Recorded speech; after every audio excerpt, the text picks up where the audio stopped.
obviously. Okay, I just want to bring your attention to, have you gone into the OSA website and had a look at some of the material that's on there?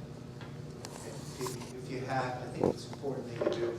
So basically, we have matrices which are put together ready to show you the way the recreational side will be broken down in a club, and then the competitive side, we call it the development side. Okay.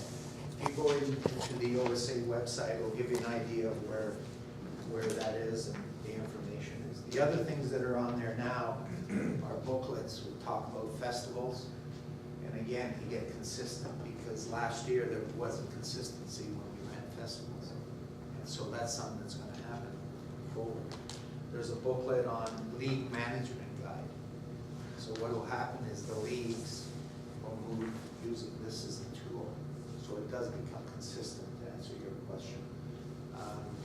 And of course, game organization guide, which talks about the game and the time frames, and discussions in some of the younger age groups.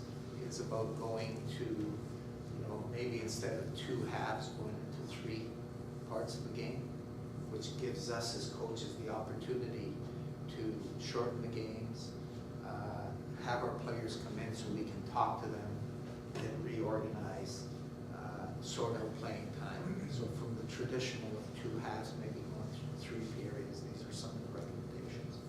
And from a technical point of view, if it makes sense, playing out of the back, how can we encourage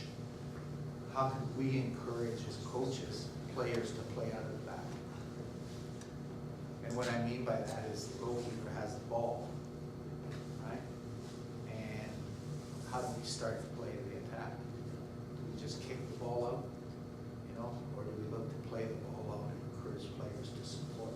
So part of the development philosophy will be, can we do some things to cooperate with one another to be able to play out of the back? And now that there's not scores or standings, it makes more sense to do it. We do that at the district level. Our district teams at U12, as soon as the goalie gets the ball, we pull our players out. We back out to the edge of the third, and then allow them to play the ball. And once the ball is played in, then we're allowed to go in. So it's an understanding, it's a training that we do with our players. So that's giving the confidence to the players to play in a pressure situation. And of course, we're not worried about goals and standings and that type of thing. So it's about development. It's about allowing the players, our fullbacks and defenders, to get forward, and dealing with it, as opposed to don't go past center. Anyway, so these materials are on the OSA website for you. Take a look at it.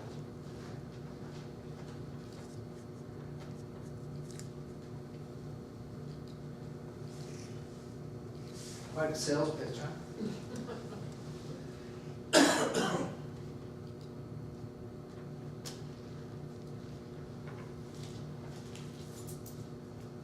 What do you do with that last?